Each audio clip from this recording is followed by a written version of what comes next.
Oi, pessoal, tudo bem?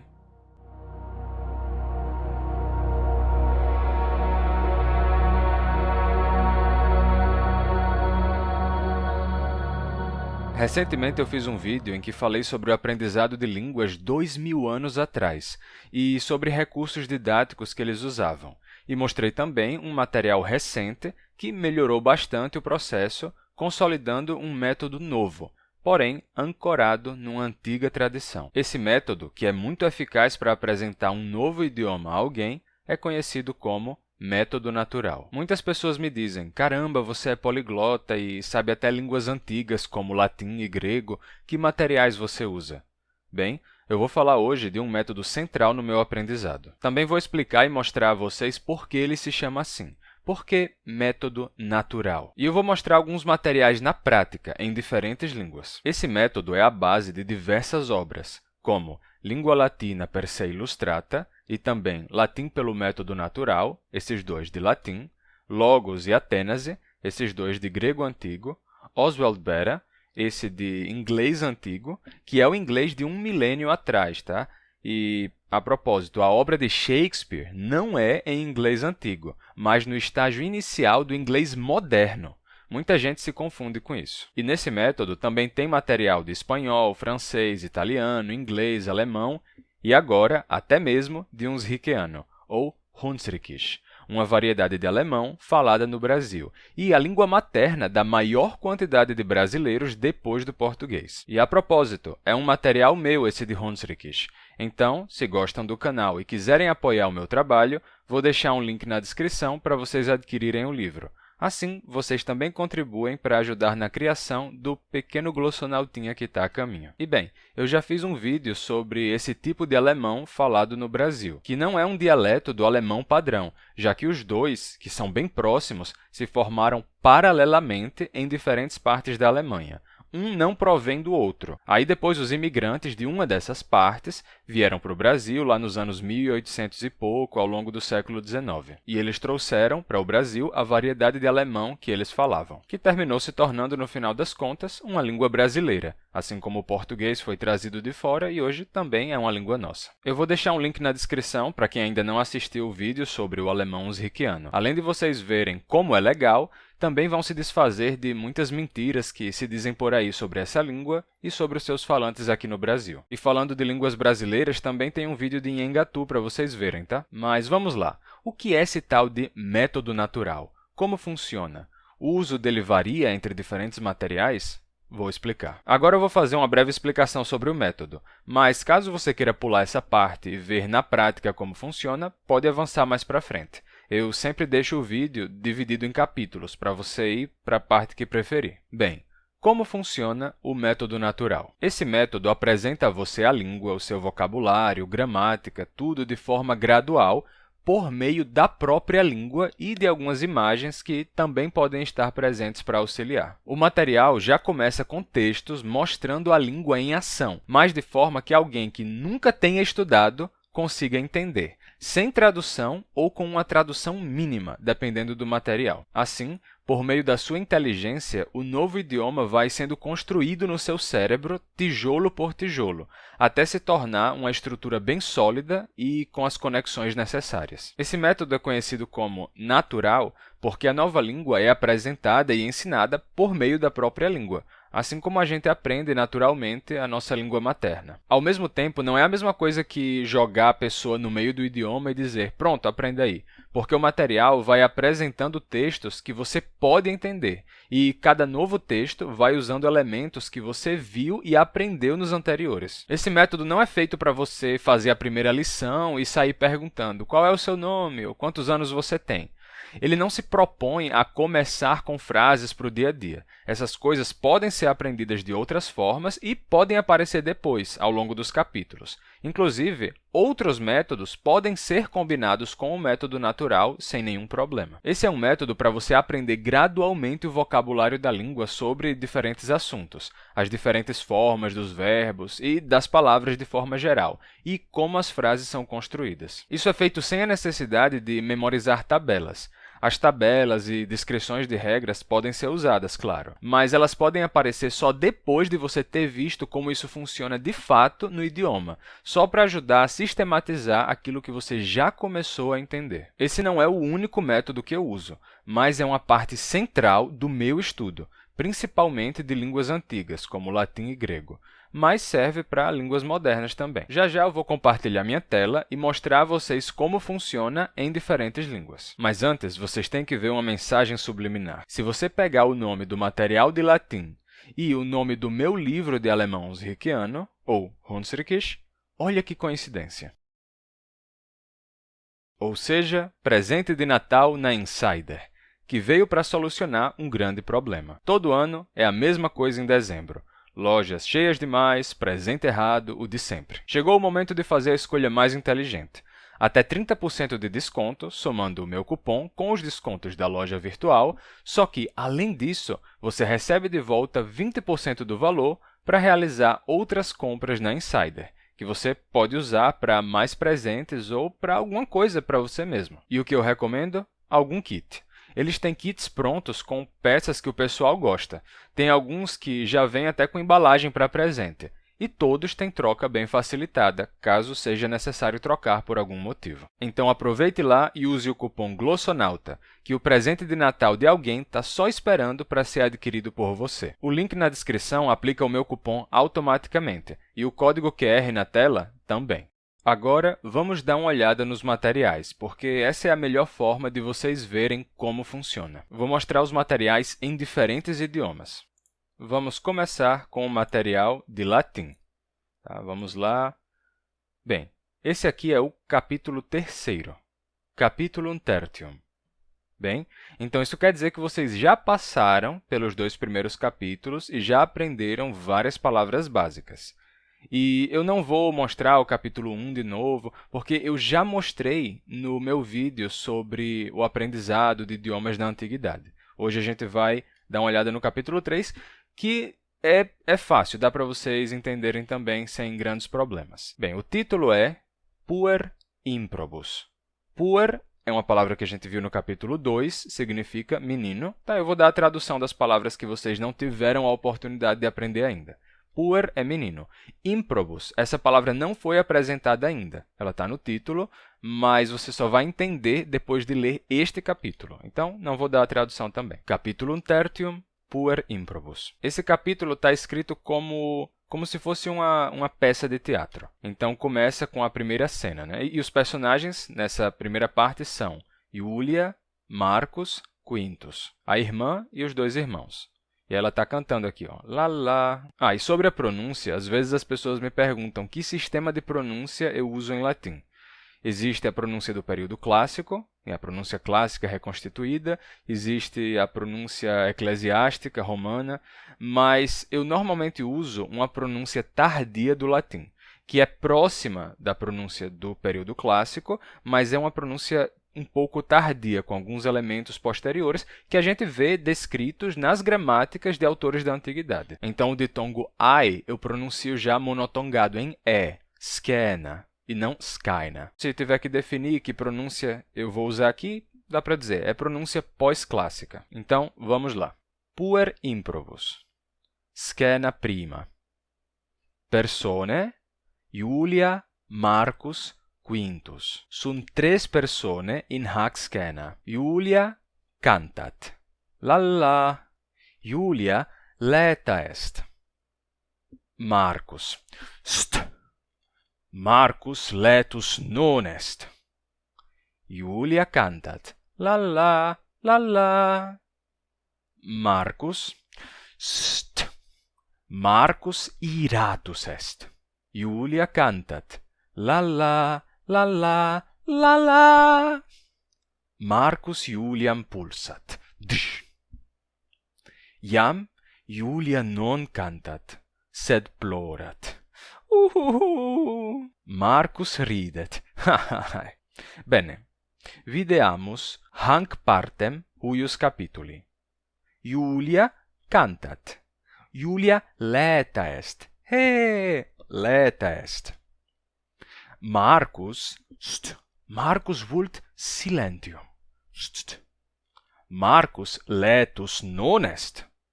Letus, non est Markus. Sed Julia continuat. Julia pergit cantare. Julia cantat. Lalla, lalla.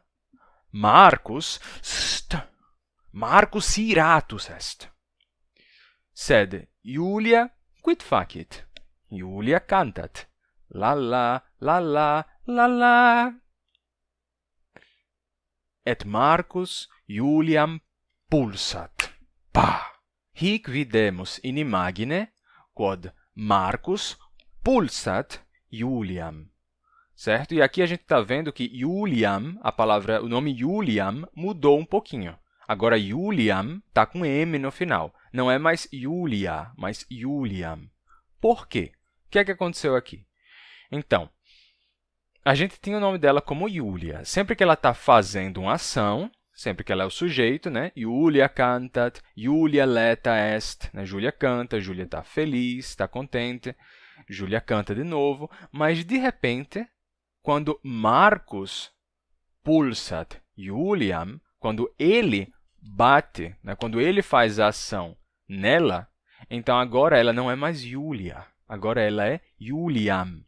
Isso aqui é o que a gente chama de caso acusativo. Tá? Neste capítulo, você entraria em contato com o caso acusativo. Você ia ver, peraí, por que o nome dela ficou Juliam? E ao longo do capítulo, você ia perceber que sempre que alguém faz a ação sobre outra pessoa, essa outra pessoa fica com esse M final. Isso aparece aqui também. Ó. Quintus Marcum videt. Ou seja, quinto vê Marco. Marcus non videt quintum. Marco não vê quinto, ou Marcos não vê quinto. Então, quando quinto é o sujeito e Marco é o objeto, então ele fica com o M. Agora que Marco é o sujeito, Marcus non videt quintum, aí agora é ele, é quinto que vai ficar com esse M. Aqui a gente tem quid, né? Quinto vai estar indignado aqui, né? Quid? O quê? Marcus puellam pulsat et ridet. Puella, a gente viu no capítulo 2, que é menina. Então, Marcus puellam pulsat. Então, Marco bate na menina, ele agride a menina, ele golpeia a menina. E puella aparece como puellam. Então, toda vez que alguém faz a ação sobre outra pessoa, quando alguém vê outra pessoa, golpeia outra pessoa, essa pessoa fica com esse M no final. Assim, vocês vão entender que, se eu digo eu ouço Júlia, então vai ser audio Juliam. E Júlia vai ficar com esse M no final. Mas se for Júlia me ouve, aí é Julia me audit. Ela não tem esse M porque é ela que faz a ação. E assim vocês acabam de aprender o caso acusativo. O caso acusativo está marcando quem sofre a ação. Aquele que faz a ação não tem essa marca, aquele que sofre a ação tem essa marca. O caso acusativo em latim também pode ser ativado por preposições. Tem preposições que pedem o caso acusativo, mas a gente não viu isso daqui ainda. Tá? Depois, mais para frente, a gente vai lidar com isso também. O livro vai introduzir isso de forma gradual. E assim vocês acabam de aprender o que é e como funciona o caso acusativo. Depois, só depois de vocês terem visto isso na prática, vocês vão ver uma tabela que vai mostrar a diferença entre o nominativo, que é a forma base da palavra, e o acusativo, uma explicação que diz que aquilo é o objeto direto, etc. O ideal é você mostra um texto como esse, a pessoa vai ver como é que funciona, né? Marcus Juliam pulsat, ok, ele faz a ação nela. Ou quintus Marcum videt, ou seja, quinto vê Marco, tá bom? Então, quinto faz a ação em Marco, e assim você entende o que é, e depois você dá toda a descrição, a tabela e tudo que tiver que mostrar, certo? Então, isso daqui é o método natural. Bem, vocês acabam de ver o terceiro capítulo desse material aqui. Vamos para outra língua diferente agora. Vamos dar uma olhada no meu material, no meu livro. Também, mesma coisa, capítulo 3, tá? Essa daqui é a terceira lição, e aqui a gente tem Lektion 3, né? Lição 3, ou Trittlektion, terceira lição. E claro, vocês já passaram por várias coisas antes de chegar aqui, né? Já passou o capítulo 1 inteiro, o capítulo 2 inteiro, várias coisas já foram apresentadas. Então, chegando aqui, você vai ver Was ist das? Vocês já viram a pergunta antes? Was ist das? Né? Que seria como em inglês What is that? O que é isso? Was ist das? E aqui a gente tem Was ist das? Esse to pode ter o sentido de aqui ou aí. É tipo, o que é isso aqui? Né? Ou seja, o que é isso? Ele está reforçando para indicar que é um demonstrativo, né? O que é isso? Was ist das? Só de você ler, você ia notar isso, né? Aqui tem a pergunta, né? Was ist das? E a resposta seria Das ist ein Mann. Okay, aqui tem um Mann na imagem, né? Um homem. Das ist ein Mann. Was will der Mann? Will Fischer. Aí talvez você ainda não saiba o que é esse will. Ok. A intenção é essa mesma, tá? Você não vai entender tudo quando você ler pela primeira vez, mas você vai ter uma noção, depois você pode ler e reler o parágrafo várias vezes até entender o que está acontecendo. Né? Então, was will der Mann? Então, aqui a gente teve o das neutro, né? E agora, como é Mann, palavra masculina, então der Mann, diferente. Então, a resposta, né? Was will der Mann? Will Fischer. Ah, pera. Ele, Fischer. Fischer a gente já viu antes que fish é peixe, só que aqui ele está aparecendo como um verbo. E aqui a gente sabe que não é peixe, porque na ortografia alemã, substantivo sempre está com letra maiúscula. Esse daqui não. Além do mais, ele tem esse ezinho no final, típico de terminações verbais. Mas mesmo se você não tivesse entendido aqui que isso é verbo, você ia entender na próxima frase, porque temos um kann er Fischer. Kann, vocês já viram antes, né, em capítulos anteriores, que isso é como can, do inglês, é poder. Então, kann er Fischer. Então, pode ele... O quê? Ele pode peixe? Não. Ele pode pescar? E a resposta é afirmativa, né? Jo, kann Fischer. Ist ein Fischer. Ah, então ele é um Fischer. Ist ein Fischer. Então, isso daqui deve ser... O quê? Se ele pode pescar, ele é um pescador. Depois a gente tem uma pergunta dirigida na segunda pessoa a esse Albert, né? Kannst du Fischer? Kannst du Fischer, Albert? E ele responde, Nee, ich bin kein Fischer. E aqui o kein é explicado como um nicht an. Ich bin nicht ein Fischer. Ich bin nicht ein Fischer. Ou seja, ich bin kein Fischer. É uma negação. Tá? Então, a gente já viu esse nicht antes e já ficou claro em momentos anteriores que isso é negação. Então, ich bin nicht ein Fischer. Eu não sou um Fischer, um pescador. Então, o kein é uma negação também. Tá? Então, não tem maiores explicações sobre isso aqui, mas pelo menos por meio da própria língua isso já foi explicado. Depois, a gente se dirige a Johanna. Johanna, bist du ein Fischer? E ela responde, Nee, Herr Wolf. Ein Mann ist ein Fischer. Eine Frau ist eine Fischerin. Então, ele pergunta a ela se ela é um Fischer, um pescador. E ela responde, Nee, Herr Wolf. Ein Mann ist ein Fischer. Eine Frau, a gente já viu no capítulo anterior que Frau é mulher. Eine Frau ist eine Fischerin. E aí, ela corrige, ela diz que um homem é um Fischer, mas uma mulher é uma Fischerin. E ele diz a ela, Ordentlich gut, Johanna. Conseguem deduzir, então, o que é Ordentlich gut, Johanna? É? Muito bem, Johanna. Ou Joana, em português. Se alguém já tiver passado pelos capítulos 1 e 2, então esse terceiro aqui fica bem simples. Mas mesmo se não tiver passado, se tiver uma noção de inglês, mais ou menos já dá para entender, porque é uma língua germânica, né? Assim como o inglês. Depois, vai vir a explicação gramatical no próprio texto, com os próprios personagens do texto conversando. É dito aqui, ó, Das Wort Fischer ist männlich. Fischerin ist weiblich.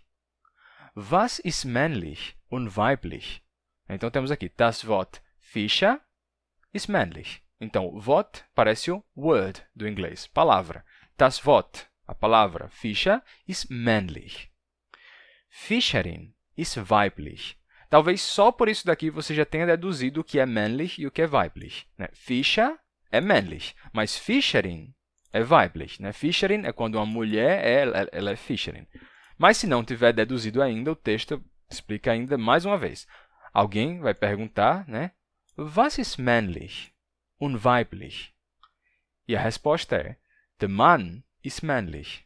Auf Portugiesisch, ou in Portugiesisch, masculino.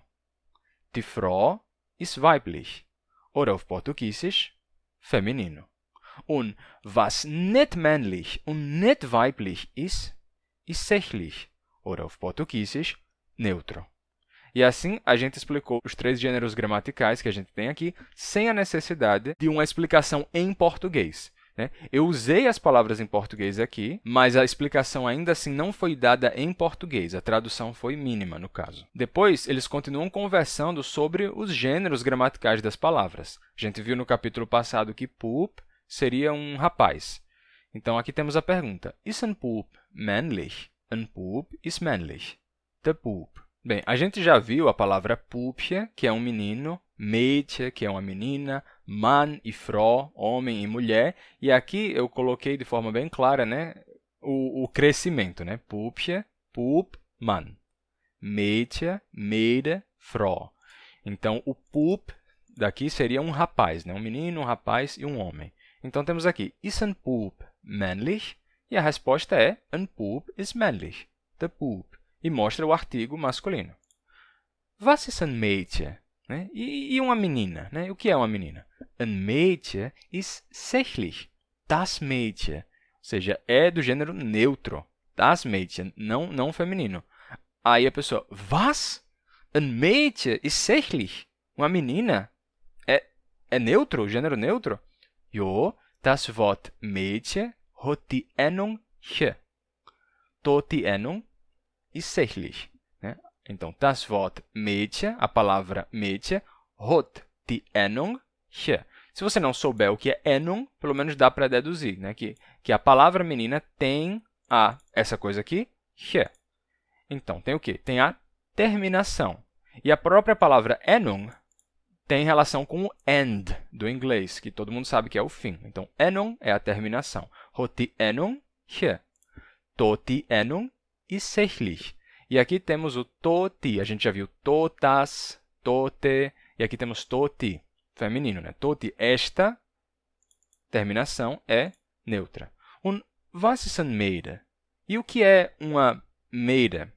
Uma moça. A palavra moça. Männlich, weiblich oder sächlich? É masculina, feminina ou neutra? Das Wort Mädel ist sächlich. Das Mädel. Então, a palavra moça é neutra. Tá? A palavra menino é neutra também, púpia, porque gênero gramatical não é a mesma coisa que o gênero semântico ou o sexo das pessoas, são coisas diferentes. Eu tenho um vídeo especificamente sobre gênero gramatical. Então, eu vou deixar na descrição caso queiram dar uma olhada. E agora, vamos dar uma olhada mais uma vez. Vamos ver se vocês entendem melhor o que está acontecendo agora. Was ist das? Was ist das? Das ist ein Mann.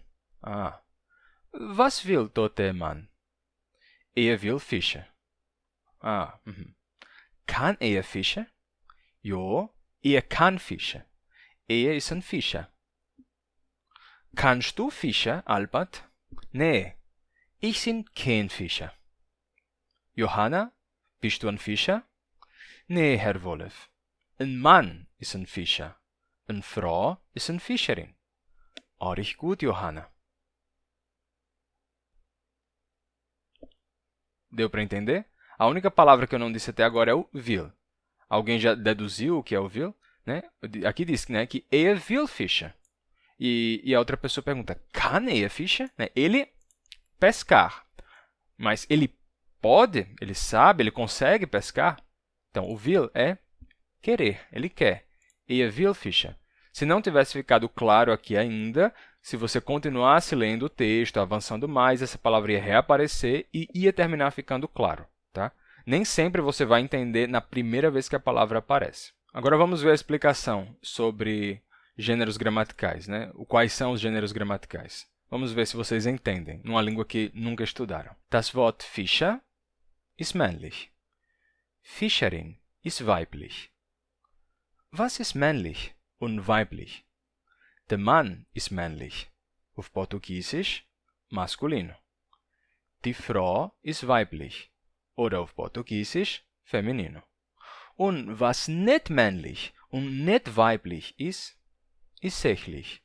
Oder auf Portugiesisch neutro. Ist ein Bub männlich? Ein Bub ist männlich. Der Bub. Was ist ein Mädchen? Ein Mädchen ist sächlich. Das Mädchen. Was? Ein Mädchen ist sächlich?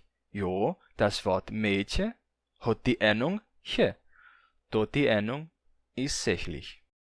Und was ist ein Mädel? Männlich, weiblich oder sächlich? Das Wort Mädel ist sächlich. Das Mädel. Bem, e assim a língua vai sendo apresentada e explicada por meio da própria língua. Claro que eu acabei de pular para a lição 3, né? Se eu estivesse na lição 1, seria mais simples. Vamos dar uma olhada no material em italiano agora. Aqui, capítulo 2. Capítulo 2. Capítulo 2. O título é Città e Paese. L'Europa. Aqui temos a Europa. Bem, então vamos dar uma olhada. Tá? É o capítulo 2 já, mas é uma língua românica, dá para entender bastante, mesmo tendo pulado já o capítulo 1. Roma é una città. Esse material aqui tem a transcrição em alfabeto fonético internacional. Se a pessoa souber usar, pode usar. Sabendo usar isso, é praticamente como você ter um áudio por escrito. Olhando para isso, quem sabe o alfabeto fonético internacional, você ouve só de olhar para essa transcrição. É um áudio escrito. Quem não souber pode aprender como ler o italiano em voz alta, né, usando a escrita normal. Não é muito difícil, não. Então, vamos lá. Roma è una città. Ok, fácil, né? Roma è una città. Não acho que ninguém tenha nenhum problema para entender isso, não. Anche Milano e Parigi sono città. Tem uma palavra aqui, anche. O que será anche? Então, Roma è una città. Anche Milano e Parigi sono città. Dá para deduzir, né? Roma é uma cidade. Milão e Paris são cidades. Então, anche, se Roma é uma cidade, Milão e Paris também são cidades. Anche é também.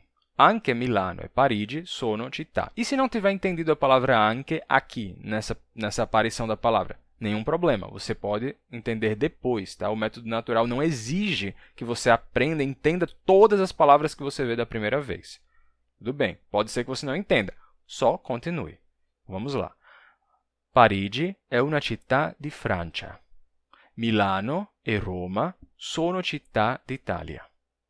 La Francia è un paese. Anche l'Italia è un paese. La Francia e l'Italia sono due paesi d'Europa. E aqui temos o plural, paesi. Vimos o singular, um paese, e o plural, paesi. Due paesi. Então o plural é assim, né? Paese, paesi. Não é com S no final, não. O plural é vocálico. Anche la Germania e l'Inghilterra sono paesi d'Europa. Ok, muito bem. Indo para a próxima página. Roma è una città d'Italia. È una città italiana.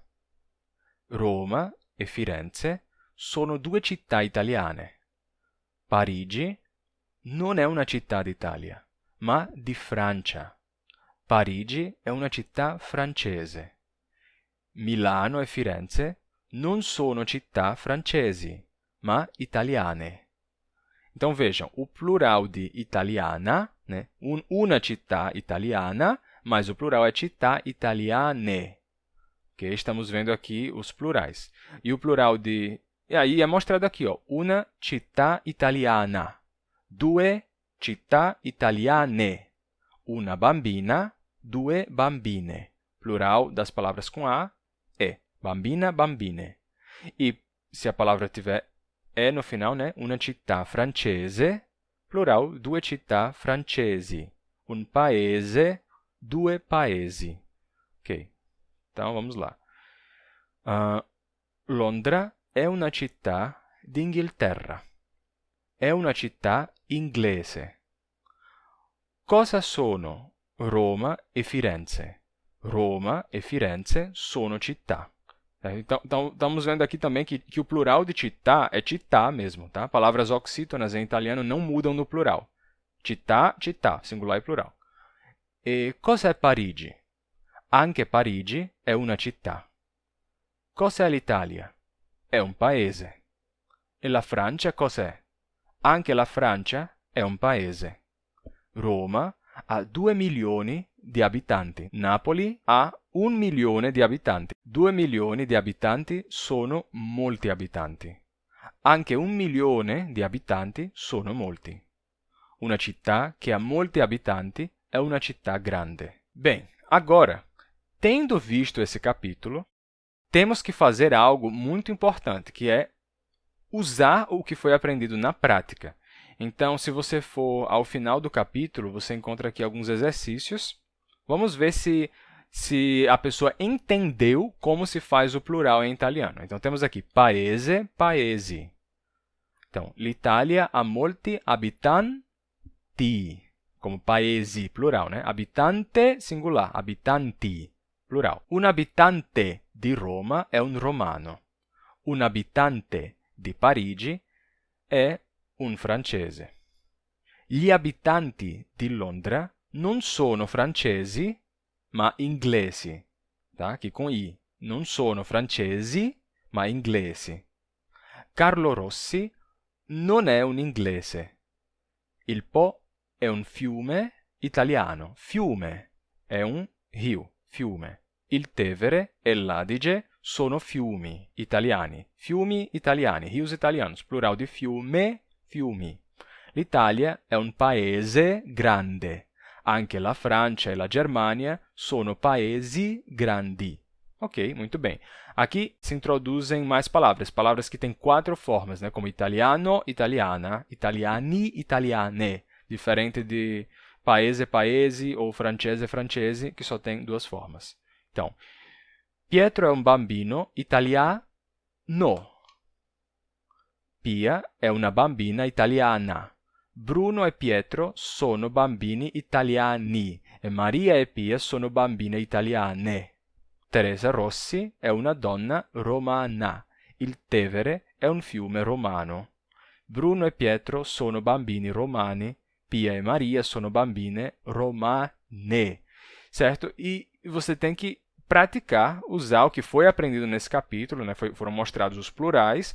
E além dos plurais, um monte de palavras, né? Você vai aprendendo a gramática ao mesmo tempo que vai aprendendo vocabulário também, certo? Então, aqui temos mais outro exemplo de algo que usa o método natural, um outro material que usa o método natural. Vamos dar uma olhada no material de grego antigo. Aqui esse daqui eu coloquei já na página 57, já se passaram vários capítulos, né? Vocês já aprenderam o alfabeto, como se pronuncia, etc. Tá, vamos lá, vamos dar uma olhada. Então, aqui tem o Sol e está escrito, né? O Hélios. Tá? Vou usar uma pronúncia do período Koiné, certo? Não vou usar a pronúncia do ático clássico, mas uma pronúncia do período Koiné, que é, inclusive, a pronúncia mais adequada para a leitura do grego do Novo Testamento, por exemplo. Apesar de muitas pessoas estudarem grego do Novo Testamento com a pronúncia do ático clássico, né? Que é totalmente anacrônico. Mas vamos lá, temos aqui o Hélios. O Hélios. O Sol. Inclusive, eu tenho um vídeo em que eu explico por que o gás hélio se chama hélio e qual é a relação disso com o Sol. Vou deixar aí na descrição, caso queiram olhar. O Hermès, que é Mercúrio, Hermes, e Afrodite, que é Afrodite, Vênus. Os planetas, em grego, são chamados pelos nomes dos deuses equivalentes da mitologia grega. Tá? Então, o Ares, né? Ares é Marte, o deus da guerra. Júpiter se chama o Zeus, que é Zeus. Saturno é o Cronos. E a Terra é Eie, que seria Gaia. E a Lua é Selene. Ok, talvez você não saiba alfabeto grego. Eu vou tentar ir com calma, a gente vai ver só um pedacinho. Vamos lá. Então, o cosmos, certo? O cosmos, consegue ver a palavra cosmos aí? Quem não sabe alfabeto grego, né? O cosmos. O mikros. Ok, cosmos pode significar o mundo, mas também pode significar o universo. Aqui está sendo usado como o universo. O cosmos, O mikros. Esse U é a negação do grego. O mikros. Não pequeno. O universo não é pequeno. O cosmos, o mikros. Αλλά megas estin. Αλλά significa porém, ou mais, né? Não é pequeno, mas megas estin. Megas, grande. Estin é o verbo ser, né? O universo não pequeno, mas grande é. Αλλά megas estin. En to cosmo. Aqui a gente aprende uma outra forma de dizer o cosmos. Temos to cosmo. Com a preposição en, ele muda de forma. En to cosmo, para dizer no universo. Isso é mostrado aqui na lateral. Ó. O cosmos mais en to cosmo. Então, isso fica bem explícito. Então, en to cosmo, quinte, ege, que ouranos. Aí esse quinte não apareceu antes, mas ele explica que quinte é o mesmo que isin, pelo menos nesse contexto. E o isin já foi visto e já foi explicado em capítulos anteriores. É são ou estão. Então, en to cosmo, no universo, estão ege, que ouranos. Ege, a gente viu aqui, ó, ege, a Terra, que ouranos, e o céu. Uranos significa céu em grego. Então, a Terra e o céu. Que ouranos megas estin. Né? E o céu é grande, ou também o céu é grande. En to urano, mesma coisa que a gente viu antes.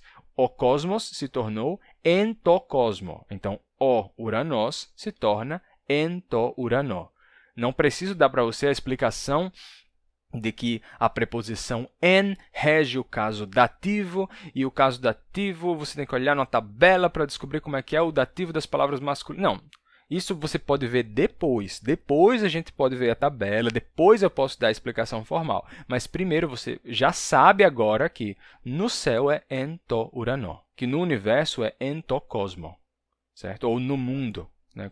Porque também pode significar mundo. Então, ok, no céu, en to urano.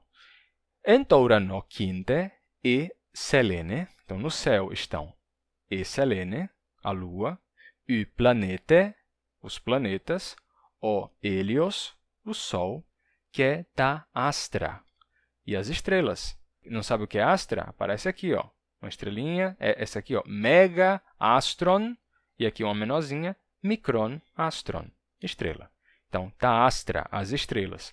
E a gente já aprendeu em outros capítulos que o plural de palavras neutras se faz com A. Então, se você sabe que astron é neutro, por causa da terminação, então o plural é astra. Ta astra, as estrelas. E aí o capítulo vai continuar, certo? E é assim que funciona. Por meio do próprio grego, você vai aprendendo novas palavras em grego. E vai ficando cada vez mais complexo, novos casos gramaticais vão sendo introduzidos, de forma que eles façam sentido e depois a explicação vem. Agora é a vez do inglês antigo, o inglês de 1000 anos atrás. Vamos dar uma olhada. É muito parecido com o nórdico antigo, inclusive, bem parecido. Naquela época, a separação das línguas germânicas não tinha acontecido já como hoje, né? Quanto mais o tempo passa, elas vão ficando cada vez mais diferentes umas das outras. O inglês dessa época era muito parecido com outras línguas germânicas. Era tudo muito parecido. Inclusive, na série Vikings, tem uma interação entre os nórdicos e os antigos, né, os antepassados dos ingleses, né, falantes de inglês antigo, e eles não se entendem, o que é completamente falso. Naquela época, a diferença linguística era muito pequena comparando com o que a gente tem hoje. Eles poderiam se entender, não teria essa dificuldade de comunicação, não. Mas vamos lá, isso daqui é inglês antigo. Você olha para isso e pensa, meu Deus, estou entendendo nada, totalmente diferente do inglês moderno. Calma. Se vocês acompanham o canal faz tempo, vocês conhecem as mudanças de sons que vão ocorrendo nos idiomas, mudanças regulares, e na verdade, dá para entender muito do que tem aqui, sabendo inglês moderno e sabendo como pensar linguisticamente de forma mais complexa, né? Para entender como os sons mudam. Então, vamos lá. Temos o título aqui, Oswald Bera. Só para dizer que Bera é um animal, certo? Que animal em inglês se parece com isso? Bear, pensem aí. É bear, urso. Então, e Oswald é um nome. Oswald seria o Osvaldo do português. Então, é Osvaldo, o urso. O urso Osvaldo. O título aqui é Mildred and Her Father.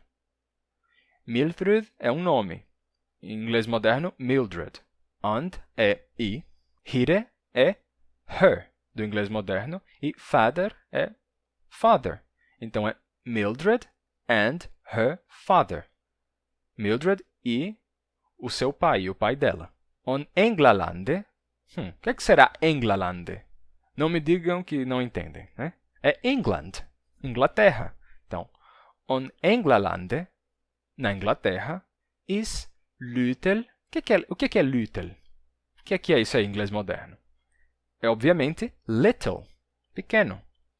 Tun, little tun. Se vocês viram o meu vídeo sobre as mudanças das vogais no inglês, né? Eu tenho um vídeo que explica por que a ortografia do inglês é tão maluca. E aí eu falo sobre mudanças de sons de vogais. Vocês podem saber que as vogais que vocês encontram aqui podem ser bem diferentes das vogais que a gente encontra no inglês moderno. Esse tune é a palavra town, certo? Town é uma cidade. Então, on Englalande is little town. Na Inglaterra há uma pequena cidade. Então, town é town, certo? Esse U longo se torna AU. Ok, town, town. And on dem tune is little hus. Vamos lá.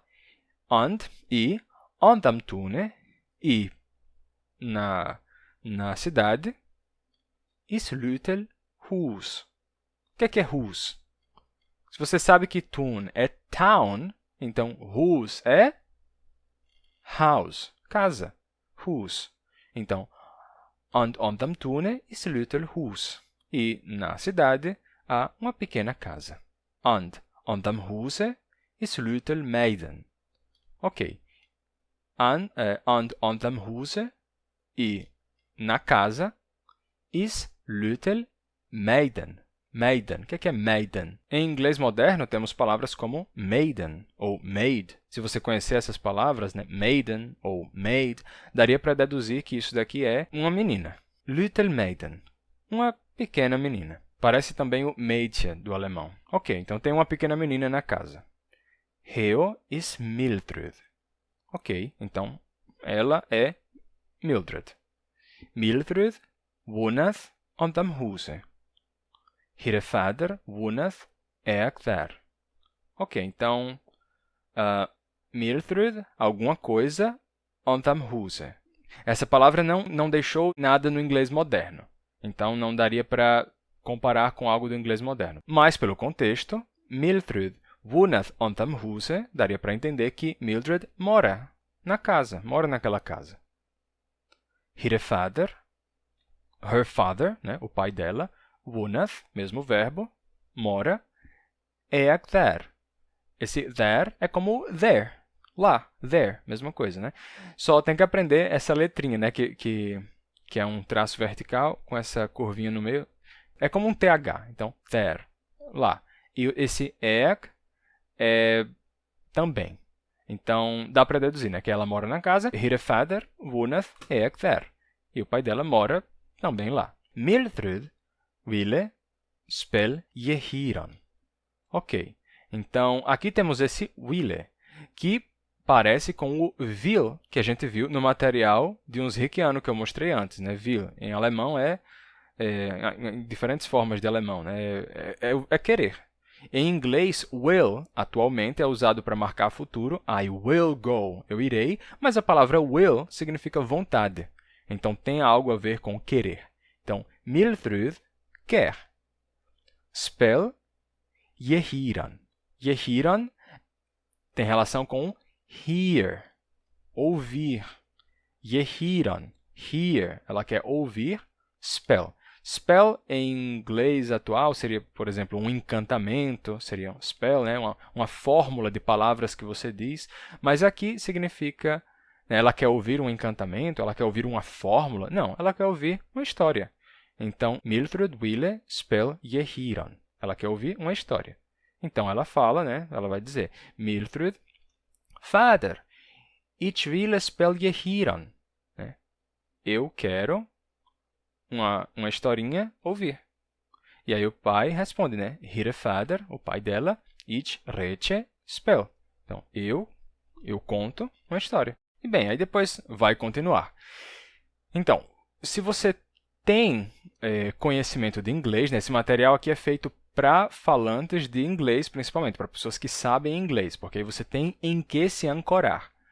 E também nesse material aqui, ao final dos capítulos, tem também tradução das palavras. Então, você pode verificar as traduções, você não fica sem tradução nenhuma para olhar. Mas, ainda assim, a língua, o conhecimento da língua vai sendo construído por meio da própria língua. Às vezes, você precisa de tempo para uma adaptação inicial, mas uma vez que você se acostuma a usar um material como esse, você se apaixona, porque você percebe que consegue aprender uma língua por meio da própria língua que você está estudando. Isso daqui é realmente incrível. E isso vai até níveis bem avançados de idioma. Você vai lê capítulo 1, 2, 3, 4, avançando, avançando, avançando. No de latim, você começa lendo coisas bem simples, como uma briga de irmãos, por exemplo, uma relação familiar. E no final você termina lendo a Bíblia em latim, lendo a Eneida. É assim que você vai avançando gradualmente com esses materiais até chegar a níveis altíssimos. E agora, só para mostrar, por exemplo, depois de você avançar bastante nesse material, eu deixei aqui o de francês aberto no capítulo 29. Então, esse capítulo 29, Les Souvenirs d'Amélie, você já passou por muita coisa, já aprendeu bastante de francês e você começa a ler. Vamos dar uma olhada aqui. Les souvenirs d'Amélie. Il était minuit passé quand André achevait l'histoire de la petite Fatima. Ok. Então, il était minuit passé. O que é minuit passé? Minuit é meia-noite, passé seria literalmente passado. Então, o que é minuit passé? Aí ele explica aqui, ó. Minuit passé é como dizer après minuit. Ou seja, após a meia-noite. Então, il était minuit passé, il était après minuit, quand André a achevé l'histoire de la petite Fatima. Achever. O que é achever? Aí ele vai nos dizer que achever é finir. Finir. Então, a gente já viu finir antes, que é finalizar, terminar. Ele apresenta aqui esse achever, que inclusive é cognato do acabar do português. Tá? Achever, acabar. É muito comum que quando em português a gente tem K, né? C-A-K, em francês você termina tendo um ch. Isso acontece em castelo, château, camisa, chemise, cantar, chanter, encantar, enchanter e acabar, achever. A achevé l'histoire de la petite Fatima. Então, ele acabou a história da pequena Fátima. Et il était 2 heures quand on est allé se coucher. Tá? E eram 2 horas quando a gente foi se deitar. Ok. Então, em teoria, você já aprendeu. Isso aqui já é capítulo 29. Já aprendeu muita coisa, já está entendendo o que se lê aqui. Não tem, nem tem explicação sobre o que são essas palavras, porque já foram aprendidas. Então, Monsieur Daumier a très peu dormi cette nuit-là, même pas 1 heure. Aí aqui vai aparecer outra palavra que é explicada, o songer. Ele vai dizer, il a longtemps songé à tout ce que lui avait raconté André Como. Então, songer é penser. Il a longtemps songé, ele pensou por muito tempo, né? Longo tempo. Ele pensou por muito tempo à tout ce que lui avait raconté, em tudo que lhe havia contado André Como. Então, tudo que André Como lhe havia contado. E aí vai explicando, ó, les rayons du soleil. O que é les rayons du soleil? São os raios do sol. Ele mostra aqui com a imagem.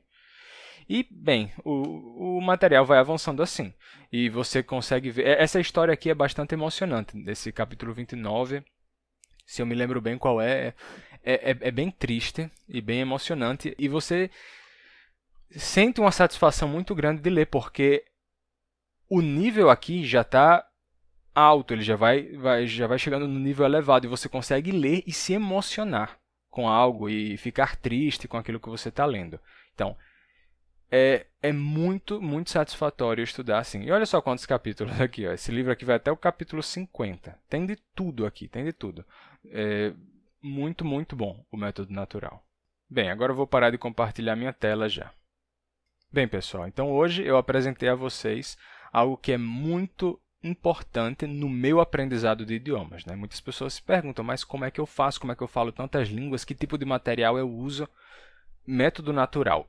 Muito, muito bom. Você desenvolve o seu conhecimento na língua de forma incrível. Ao mesmo tempo, é necessário fazer outras coisas, tá? É necessário conversar, é necessário usar diferentes materiais que você for encontrando, ver explicações, falar com pessoas que sabem o idioma mais do que você. Tudo isso é importante, claro, e combinar com outros métodos também. Mas se você quer desenvolver o seu conhecimento da língua, além do básico, de ficar só perguntando qual é o nome, onde a pessoa mora, onde é que está tal lugar, o que é, essas coisas, que se quiser ir além disso, então o método natural é profundamente benéfico para isso. E depois eu faço algum outro vídeo falando de outro método que eu gosto muito. Bem, pessoal, espero que tenham gostado de fazer esse passeio por diferentes idiomas hoje e talvez eu faça vídeos específicos depois para cada idioma separadamente. Bem, se tiverem gostado, deixem o seu gostei, se inscrevam no canal